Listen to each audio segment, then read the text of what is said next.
All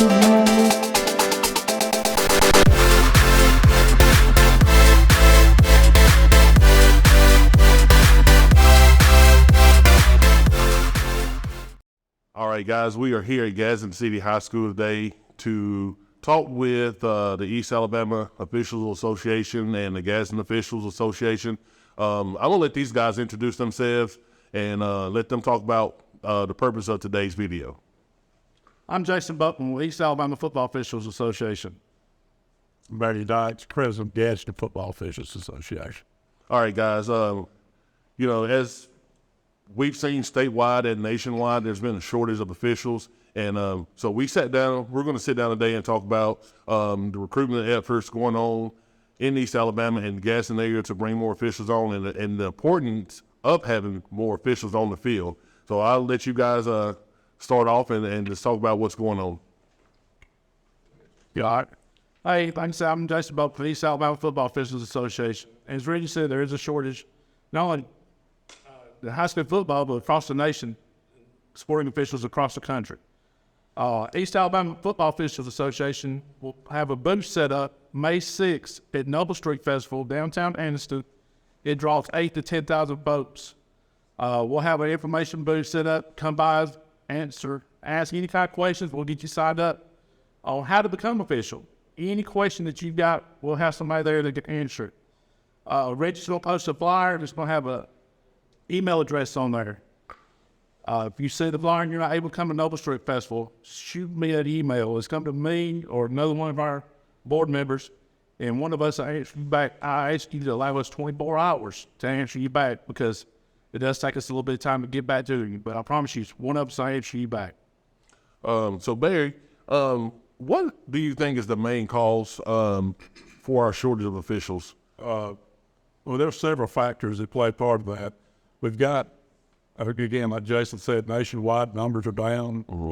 The average age of an official now is 50 to 55 years of age. Okay. We're having a problem with getting the younger guys in. Mm-hmm. That's what kind of the focus we've done at Gadsden. I know Jason and them have in East Alabama is trying to get in schools, talk to these kids that are graduating. Mm-hmm. We have a minimum, you got to be 18 years old and call, but get those guys in there young. It's a great way. We've all played sports. It's a great way to stay in the game. Right. Like I said, every Friday night I get to go play football. Yeah. And I'm 56 years old. So. But also, again, I'm 56 years old. So yeah. My window is slowly closing. Right. But it's a great way to stay in shape. I tell that we had last year in Gadsden, we had 12 first-year guys, largest class we've ever had. So we're getting the word out there, but it's a lot of factors involved in that time. When it is a time-consuming hobby. Right. It's a hobby you get paid for, but it is a hobby, and we do put a lot of work, not only on the field, but in the classroom, and camps and stuff like that. So time, and sadly, another reason we're having a shortage is conduct of fans, coaches, players. It's you gotta have, and I tell the guys, you gotta have thick skin to do it.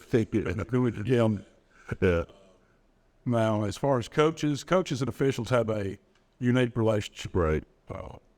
We respect them and what they do. They respect us for what we do. Right. They've got a job to do. We have.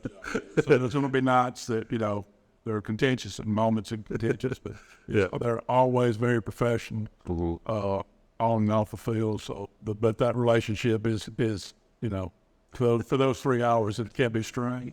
Right. Fans, again, from the time I got into right now, it has progressively gotten worse.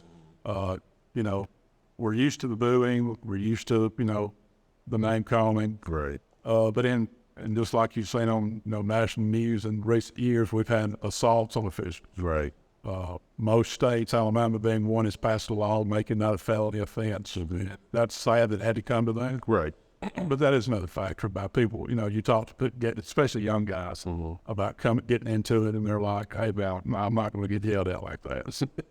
Yeah. And that's I know that's been a big factor because it's like every time you turn around, you do see some kind of incident that's happened somewhere, not just in Alabama, but maybe in another state. You hear of an incident, and it's like do I want to go through that? You know, but at the end of the day, and we tell people that, you know, if I could do it, I would, because I want to see these kids go out on Friday nights and basketball, on the basketball court, baseball, any sport where it requires officials. I want to see these kids have an opportunity to go out and play the game that they love and try to get an opportunity to go to the next level. Because at the end of the day, that's what I feel it's all about, is about these kids getting that opportunity. And also, coaches are in this for a reason. There's their livelihood. Yep. If they didn't want to be a teacher, coach, they wouldn't do it. Yeah. And the reason they didn't do it is because it's been around the kids. Exactly. We're in it for the same reason. Right. It's all about these student athletes. That's right. If we want to officiate, you know, we don't come out here to see how many plays we can throw. I mean, booze going to get. Yeah. It's about the kids. It's about these student athletes. Because I will admit, before we started at Average Joe's, I used to blame the officials for everything. If I watched the game, I met a game I did, I was one of those, you know, that was a bad call, you know. But now I'm on this side of it. I see things a little differently, and I'm like, it's not always the officials, you know. They have a job to do, and you know they're human. They make mistakes, and we have to realize that as adults. We have to realize that we all make mistakes. But moving on, talk to us a little bit about some of the training that goes into being a football official.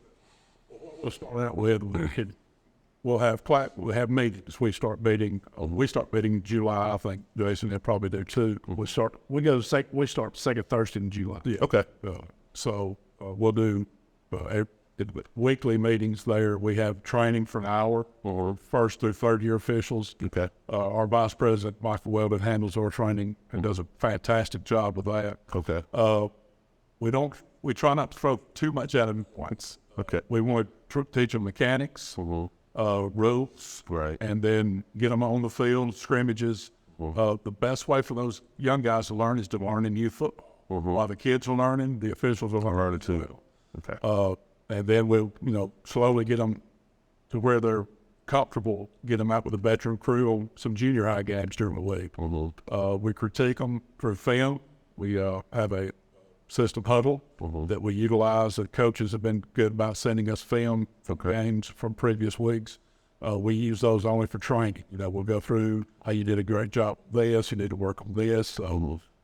We have a lot of stuff that, like I said, as hard as those kids and coaches are working, we're working just as hard trying to get better. Right. Because like you said, we're all human, we make mistakes, but we don't want to make the same mistakes once. Exactly. So we do a lot of a classroom time, on the field time, just working on being in the right position, looking good, mechanically looking good, using the right signals. So we spend a lot of time with the young guys. Okay. And we go. Devin Berry does our training. He's our vice president. Week start, second week in July. We go from 5 to 6 for the first and second year guys and third year guys. And then the veterans come in at 6. Like Barry said, got little link stuff, you got huddle. Another thing I'd use a lot, and a lot of folks in our association are using, is an NFHS. Okay. A lot of the games are on NFHS. Right. Everybody's their own critic. Go back and watch yourself and grade your own self and see how well you do. Every game, I've been doing this 16, 17 years. I go back, I'll watch every one of my games. One did I miss? Did I miss something? Whatever. You'd be surprised how much you see of your own self. Right. Or you can call another, if you're first, second, third year guy, say, hey, go back and watch this game. See, tell me what I did.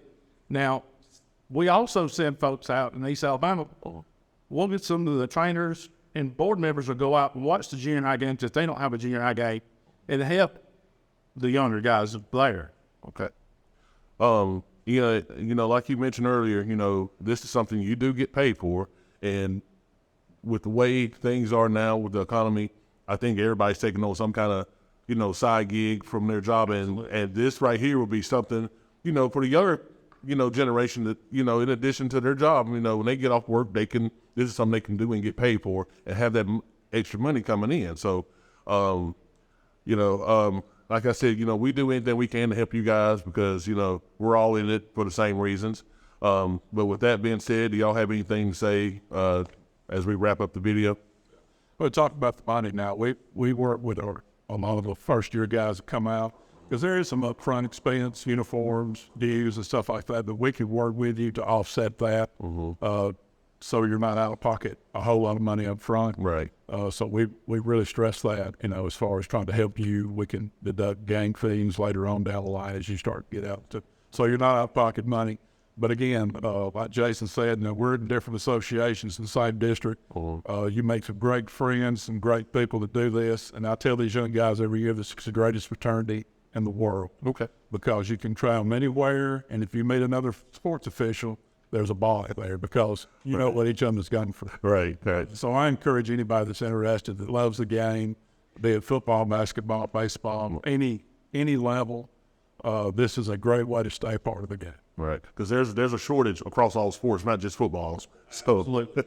Another thing East Alabama's going to do this summer, we're going to do a summer blitz 2023 presented by EAFOA, social media. I'm sure Average Joe will blow it up for us as well, like y'all do everything else for us. Yeah. Now, y'all have always been great to work with. But we're going to start working on that at the Noble Street Festival. Our signer, Noel Stevens, has already sent an email out to our East Alabama folks to send us pictures. okay. But I'll get that information to Average Joe as we get started with it and everything. Sounds good. Before we wrap up, I want to thank Gadsden City High School for having us here today, and Coach Ollie Smith and Coach Renza Avery, giving us the place to do this interview. Shout out to those guys. They've always been able to help us, anything we needed. So thank you to Gadsden City, and like I said, the coaches and the administration. And thank you guys for taking the time to sit down with us today.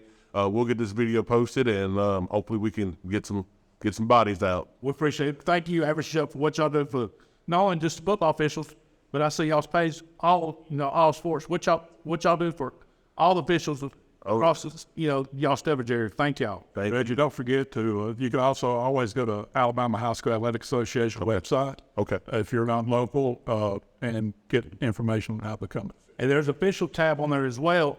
And I believe there's a way you can select it and it'll put you in contact with that association. I'll post that link as well when we post the video on our social media. There is, like you said, there is that tab on the AHSAA website.